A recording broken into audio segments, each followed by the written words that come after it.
Hi everyone, welcome to Between Two Mammoths. I'm Michael Elliott and I'm here on the quad today with Chiara Vigil. Chiara is a professor in both the departments of American Studies and Educational Studies, and she is also in the middle of her second year as the Dean of New Students. And Chiara, that's really the role I'd love to talk to you a little bit about. First of all, what drew you to that? What led you to take on that responsibility? I mean, I love working with students as a professor, and I think I wanted to have a sense of the student experience in the first year where they come with lots of curiosity and questions about what's college for me, how do I do this, how do I navigate this.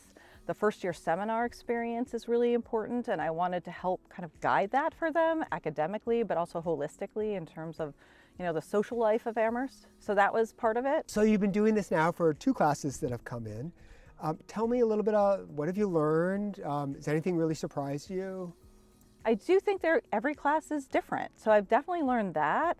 I've learned that students are not shy about wanting to talk to their dean and ask lots of kinds of questions. Sometimes they ask me, like, where do you like to go on campus? But also each class has their own maybe worries about how do I fit in socially, how do I navigate academic challenges when they come up in a particular class, whether it's maybe in chemistry, mathematics, or I've never taken law in jurisprudence and social thought. What is that? How do I navigate that? So it's fun to get to have lots of conversations with various kinds of students. You're also the director of Summer Bridge. Yeah, so we're not unique in having a summer bridge program. There's a lot of colleges and universities that do.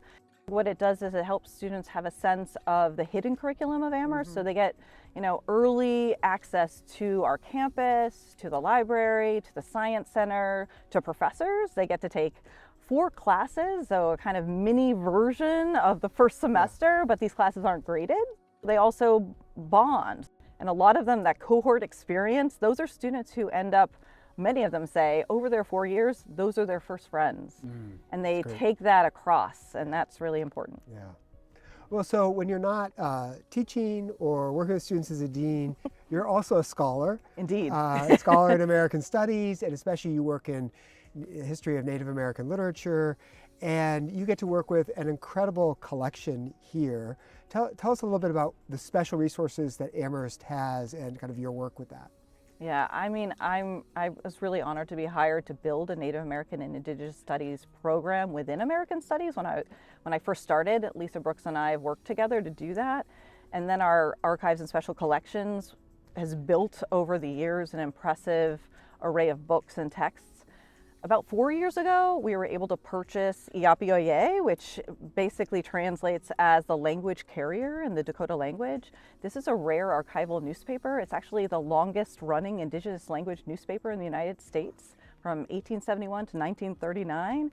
This is the language of my ancestors, so I've been working with this paper and getting to, translate it, learn more of the language. I've actually recently been writing a new chapter about it for an edited collection that's going to come out next year. And I just did a presentation on it, actually this past week for the Data Science Initiative of all things. And I had my student researcher present along with me, and that was super fun. Let's go back to your own experience as a first-year student and undergraduate. What was that like for you? What do you remember from it? And does it inform any of the work you do with students now? It definitely does. I feel like I was reflecting on my first year roommate experience with one of our incoming students recently. She was a nationally ranked squash player from Zimbabwe. Wow. So she woke up really early in the morning to go practice. She was such a good squash player. She practiced with the men's team. And I felt like, wow, I have no athletic motivation at all. I'm not on a team. I'm not going to wake up at 5 a.m. And I was very impressed by her. She was studying Japanese language, so she was studying Japanese every day. I mean, we couldn't have been more academically different, but we were very respectful of each other. We got along really well. And because we were at Tufts and I grew up in the Boston area, I actually could give her a lot of insider knowledge of the place where we were. So we were a good pairing, actually, it turned out. That's terrific. Well, I wish young Chiara Vigil could see what Professor Chiara Vigil is doing at Amherst, because it's really impressive. Oh, thank you. Thank you for being here at Amherst. Thank you for being a part of Between Two Mammoths. Oh, my pleasure.